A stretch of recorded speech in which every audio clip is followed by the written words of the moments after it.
Hi little skeletons, it is Disney Queen Skelly here. So this is a two-part Disney theory, and the only reason why it is two parts is because the website that I've been getting all these Disney theories from, this is the last one that's actually numbered. There's one below it that kind of briefly talks about the Pixar theory, which we will talk about at the end of this. So this theory, I've never heard it before, so we're gonna read it and we'll just discuss it and see what happens. Inside Out's Bing Bong is really a monster from Monsters, Inc. Inside Out may have given the illusion of being nothing but laughs, but anyone who's seen it knows it's a total heartbreaker.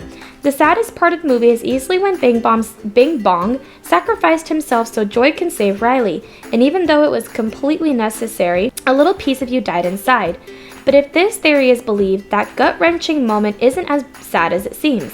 Many fans theorize Bing Bong is actually a monster from the Monsters, Inc. world, who used to visit Riley when she was younger, much like Sully visited Boo. If this is true, that means that just the memory of Bing Bong died, not Bing Bong himself. This mind-blowing Pixar theory will make that devastating moment in Inside Out a little less painful. You know the one we're talking about. Anyone who saw Pixar knows that the most devastating point in the movie is when, spoiler alert, Riley's imaginary friend Bing Bong sacrifices himself so Joy can save Riley. When he fades away as he asks Joy to take Riley to the moon for him, man, a little part of you died inside. And admit it, you bawled your eyes out. You cry your eyes out every night mourning the loss of Bing Bong, the cotton candy elephant dolphin, actually. But now there's a major theory going around that might make you feel a lot better. You know how there's a theory connecting every Pixar film? Well, one genius thought of how Inside Out fits into the Pixar theory that might just save Bing Bong and has everything to do with Monsters, Inc. There was no other links for me to click. I know that kind of ended weird. But the fact that there's a possibility that Bing Bong is actually a monster is pretty interesting. The only reason why I would kind of go against this is because in the movie, you can see how Riley imagines Bing Bong, and he looks kind of faded. Not only that, but the monsters didn't really come out during the daytime. They come out at night, and a lot of Riley's memories with Bing Bong are at night.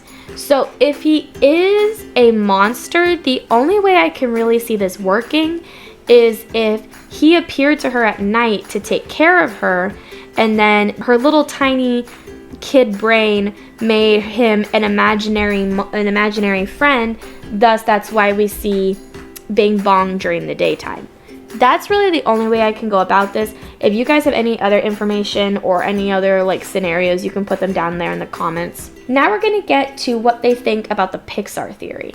P.S. If you're wondering why we didn't mention the Pixar theory, most Disney fanatics are familiar with the intricate theory that attempts to connect every movie in the Pixar universe. But there is one problem. It claims Cars is set in the future when animals no longer exist due to pollution, but Cars takes place shortly after the construction of Interstate 40, which bypassed Route 66 a few decades ago. As shown in flashbacks, most of the Cars characters were in Radiator Springs during its heyday.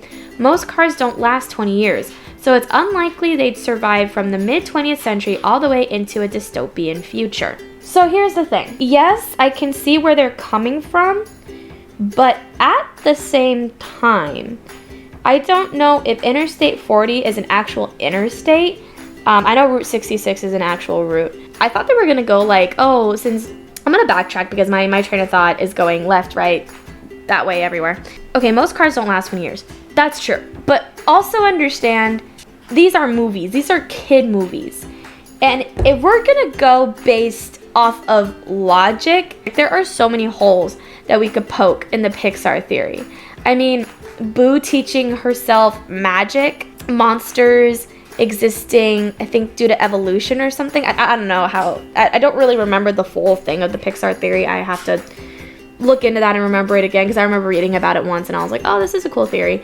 But you can poke so many holes in the Pixar theory just due to logic on its own. And that's coming from the person where I watch movies, and because I've been corrupted by CinemaSins, I even have a shirt that said this girl will be excellent at CinemaSins. Because of CinemaSins, I have picked apart movies a lot and I have found issues with them. And hubby will come to me and he'll tell me, it's a movie, it's just a movie, it doesn't have to make sense. Ain't that right? I thought I saw him out of the corner of my eye. Shit, I think I'm seeing things. Anyway, he always tells me, it's just a movie, it's just a movie. Don't try to make sense of it, especially if it's a kid's movie. So if you want to start poking holes in like the Pixar theory just due to logic, you're going to be going on this whole thing where this doesn't make sense because of this reason, or this doesn't make sense because of this reason. Like, you could poke so many holes in a movie just due to logic alone. So I don't think that that's a valid thing, you know. But anyways, thank you guys so much for watching the Pixar theories, or the Disney theories. We are obviously going to have more theories in the future. Just because we are done with this website does not mean we are done with Disney theories. And again, if I end up repeating some, I am very sorry. I am just going based off of what websites give me. Thank you guys so much for watching, and I will see you guys next time. Bye, little skeletons. Stay safe. I love you guys. And if you guys have any opinions about the theories that we have talked about today, please leave them in the comment section down below.